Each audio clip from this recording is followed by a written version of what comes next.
Salut tout le monde, ravi de vous retrouver comme chaque semaine pour une vidéo avec nos sportifs martiniquais. Si vous suivez la chaîne, il y a 2 mercredis de ça. Pendant la vidéo avec Brissardi des Sources pour le beach volley, je vous parlais de l'anniversaire de l'assistante. Eh bien, on l'a fêté ici, à Madinina Block.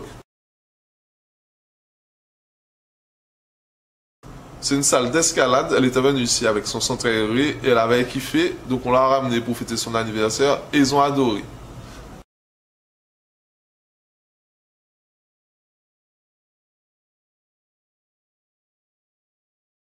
Pendant l'anniversaire, je regarde autour de moi, je vois des gens qui grimpent, je me dis, mais c'est quand même super difficile. Mais c'est quoi en fait l'escalade? C'est un sport ou c'est un loisir? Donc j'ai été demandé au responsable Alexis et sa réponse m'amène ici aujourd'hui. Donc je vous emmène découvrir sa réponse. Allez, allons-y.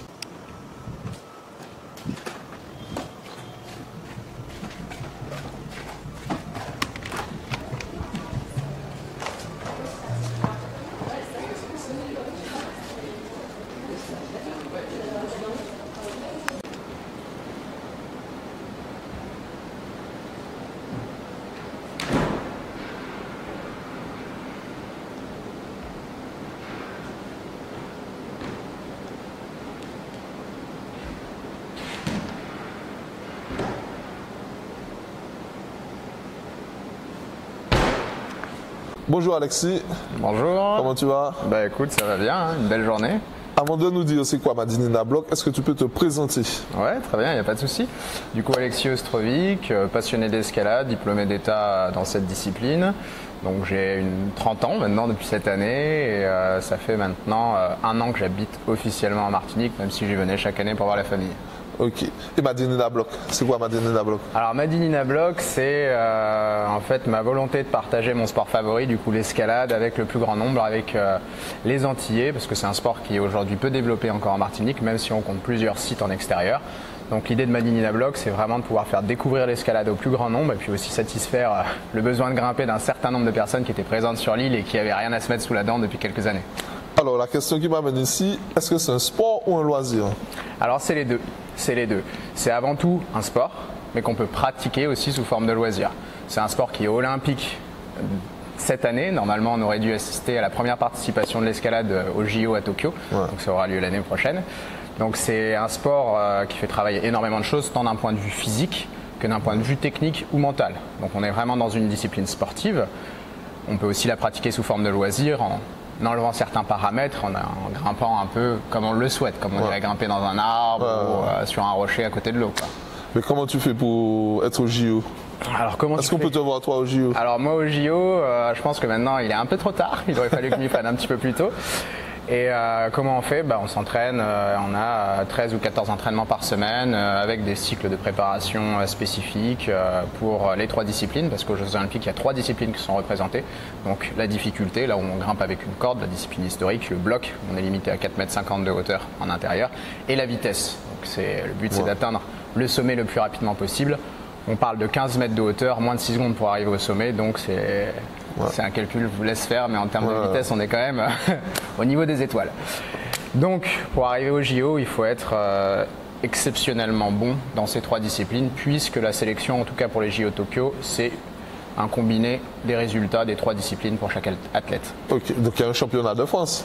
Alors, il y a beaucoup de championnats, il y a des championnats régionaux, départementaux, championnat de France, Coupe de France, championnat d'Europe, etc., etc.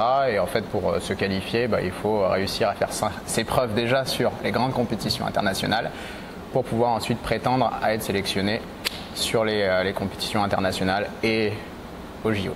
Ok, donc est-ce qu'il y aura un championnat de Martinique? Ah oui, il y en a déjà eu, il y a déjà eu plusieurs éditions. Là, ça commence à prendre un petit peu d'ampleur parce qu'il y a une salle également qui est ouverte en Guada.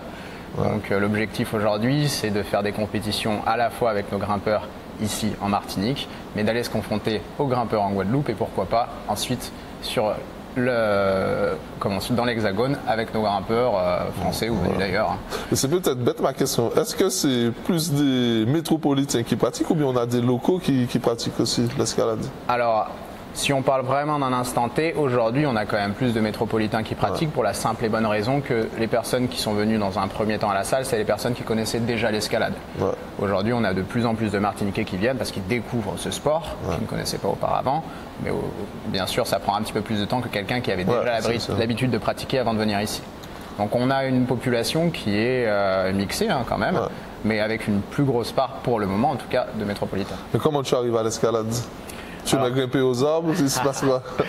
Alors comment j'arrive à l'escalade, ou comment on arrive à l'escalade d'une manière générale, en fait grimper c'est un mouvement qui est assez intuitif, tout le monde le fait, les bébés, nous dès qu'on est petit on peut grimper partout.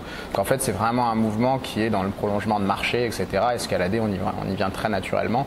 J'ai souvent des personnes en venant ici qui me disent qu'elles escaladent partout dans les arbres, etc. Donc ça c'est vraiment quelque chose en fait qui est un peu en nous, que tout le monde a d'une manière plus ou moins poussée. Après comment on y vient sur une manière plus régulière, c'est souvent un copain, un ami, la famille, etc. qui nous amène petit à petit dans ce milieu. Et quand on commence à s'y mettre, en fait, ça devient vraiment addictif. Tu tombes comment dedans, toi? Alors, comment je suis tombé dedans? Donc, moi, j'ai vécu toute mon enfance à Grenoble, dans les Alpes. Donc, c'est en termes d'escalade. J'ai ma soeur qui vivait à Grenoble. Voilà, donc en termes d'escalade, Grenoble, il y a énormément de choses à faire. Et puis, il y a la Savoie, il y a la Haute-Savoie à côté. Donc, c'est comme ça que je suis tombé. C'est aussi un sport scolaire.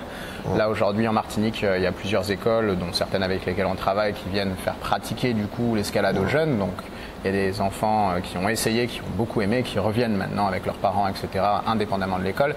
C'est la même chose dans l'Hexagone, où on peut commencer l'escalade quand on est au collège par exemple, et puis ensuite on peut vraiment adhérer à ce sport comme on pourrait adhérer au foot, au kayak, au rugby ou n'importe quoi. Et du coup on revient, on y retourne, on évolue et puis on progresse quoi. Mais il faut quand même une certaine prédisposition. Si tu n'es pas habile des mains ou si tu es un peu maladroit, tu ne peux pas faire de l'escalade. Pas nécessairement, en fait, en fonction de la difficulté, c'est vraiment accessible à beaucoup de monde. C'est pour ça que je disais que c'est aussi un loisir. Si on va chercher la difficulté, évidemment qu'il faut avoir certaines qualités gestuelles, physiques, etc., mais comme dans n'importe quel sport. Mais aujourd'hui, énormément de personnes, si on leur met un ballon de foot dans les mains, peuvent jouer directement au foot. L'escalade, ça va être à peu près la même chose, sauf que le raisonnement sera différent. Il faudra simplement adapter certains réflexes, etc. Réfléchir différemment pour progresser, du coup, en bougeant à 360 degrés sur un mur.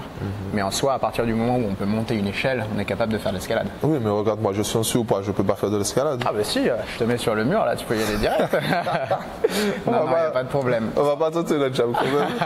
Alors en fait, si tu veux, pour la difficulté au niveau des itinéraires d'escalade, il y a plusieurs choses qui rentrent en paramètres. Donc tu vas avoir l'inclinaison du mur.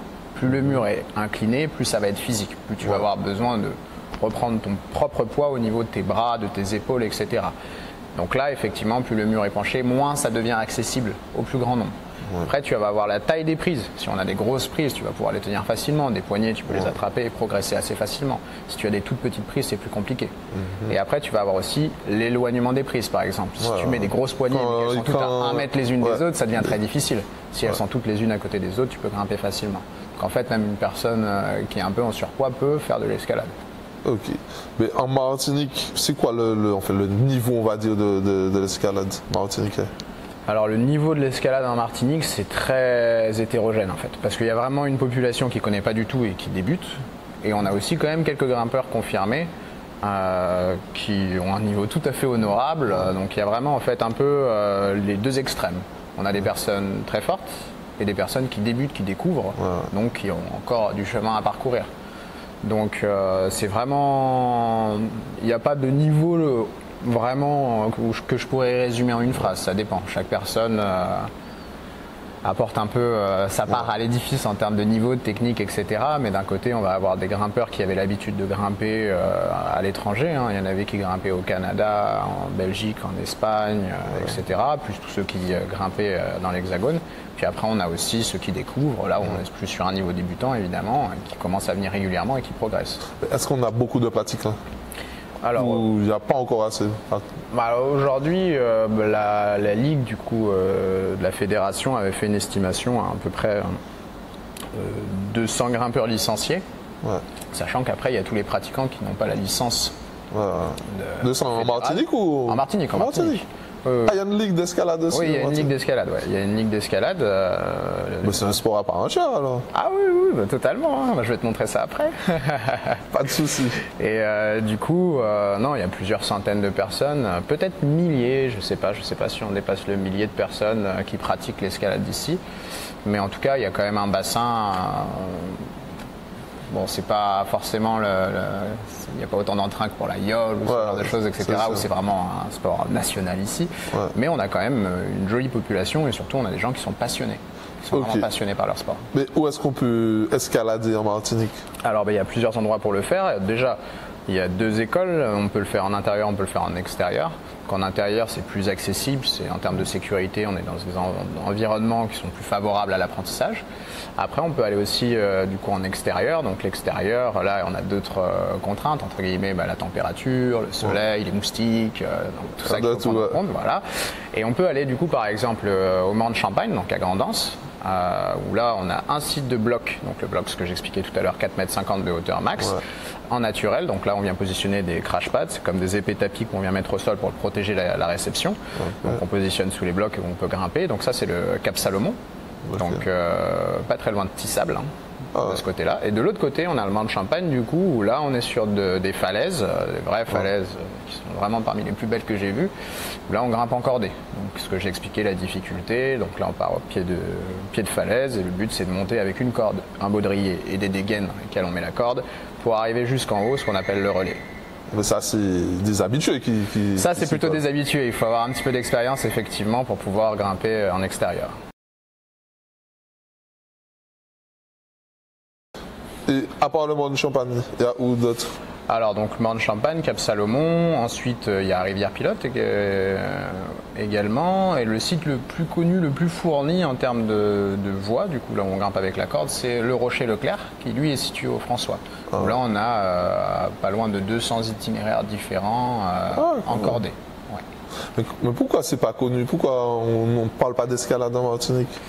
Alors on ne parle pas d'escalade en Martinique, je pense parce que c'est un sport qui était encore peu connu il y a quelques années, qui a eu tendance à se développer rapidement avec le nombre de salles d'escalade qui ont ouvert ces dernières années, donc il y a eu de plus en plus de pratiquants, ça a commencé à devenir de plus en plus connu parce que de plus en plus de personnes pratiquaient ce sport-là. C'est cool.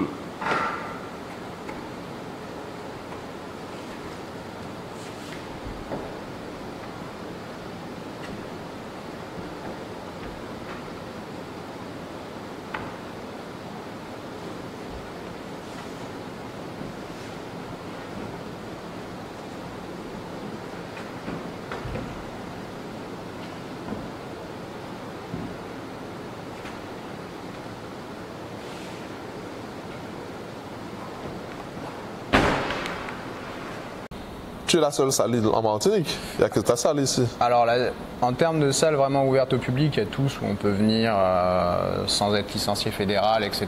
Oui. Après, il existe 2 autres salles qui sont situées, la plus grosse des 2 qui est à Saint-Joseph.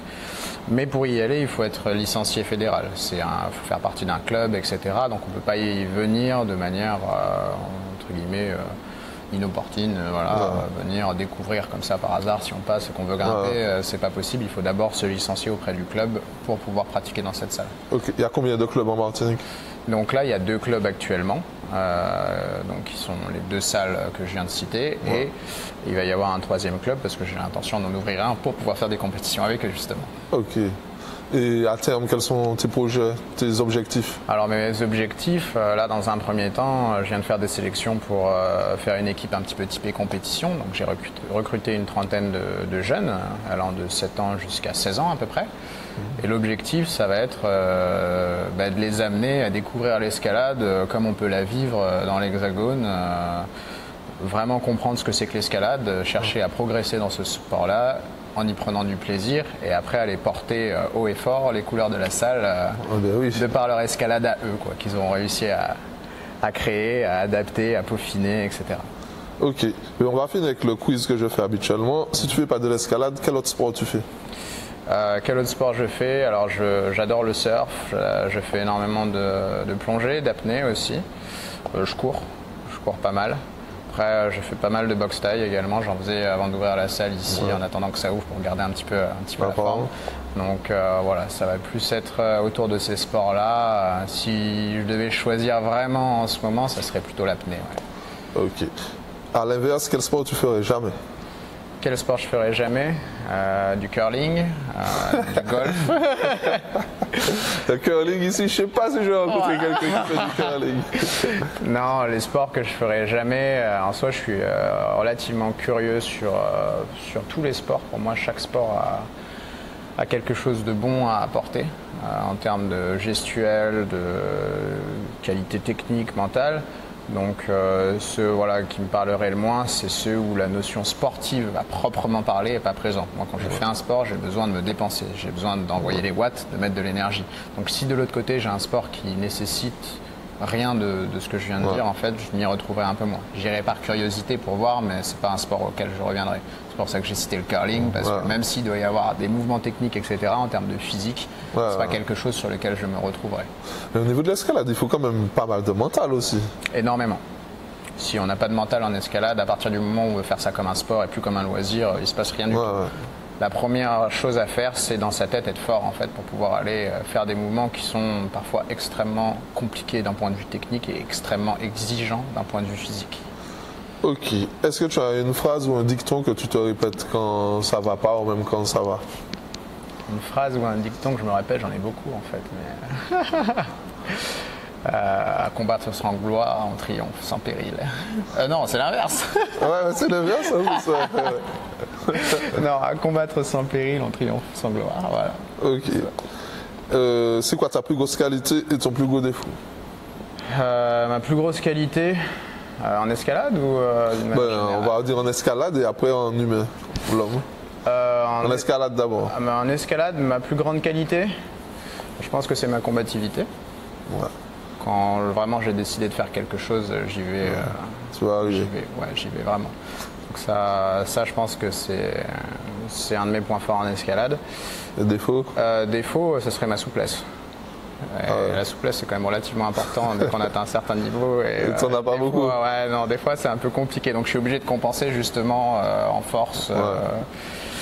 Et c'est à perfectionner. Typiquement, si moi j'ai un axe de perfectionnement prioritaire par rapport aux autres, ce serait celui-ci, la souplesse. Ouais. Ok, et l'homme? Qualité et défaut? L'homme, qualité, je pense que ce serait à peu près le même. Hein. Si c'est pas de la combativité, ce serait de la persévérance, mais le fait que je lâche jamais rien, quoi. Ouais. Donc ça serait ma qualité. Mon plus grand défaut. Des fois, je veux aller un petit peu trop loin dans ce que je fais, je perds un peu de temps dans ce que je veux mettre en place parce que je veux trop bien faire. Et des fois, j'ai un peu trop la tête dans le guidon. Je me mets un peu les œillères, donc ça peut être compliqué de me faire changer de direction. Tu t'es tué? Ouais, légèrement. Est-ce que tu as eu des difficultés pour ouvrir ta salle ou ça a été rapide? Non. Je pense que d'une manière générale, si on pose cette question à quelqu'un qui a entrepris quelque chose, qui a monté une boîte, il n'y a rien de facile. Ouais. Non, il y a eu des difficultés, mais je pense comme tout créateur d'entreprise en a rencontré. Après, sur la logistique, sur le montage, sur trouver le bon emplacement, les bonnes personnes. Ça a été une grosse aventure, avec des hauts et des bas, mais comme chaque personne qui lance une boîte les rencontre. Mais je te souhaite tout le meilleur de toute façon. Est-ce que donne-moi ton mot de fin, qu'est-ce que tu dirais à quelqu'un qui a peur de se lancer dans l'escalade ou pour attirer les gens à l'escalade, tu leur dirais quoi? Je leur dirais en fait que ce que je trouve génial avec les personnes qui débutent et qui viennent ici, il y en a beaucoup qui viennent me dire j'ai le vertige, je peux pas grimper, j'ai peur, etc. Et en fait toutes ces personnes-là, elles arrivent en haut du mur avant de s'en être rendu compte. En fait, c'est quelque chose qui est très grisant. On voit immédiatement les progrès.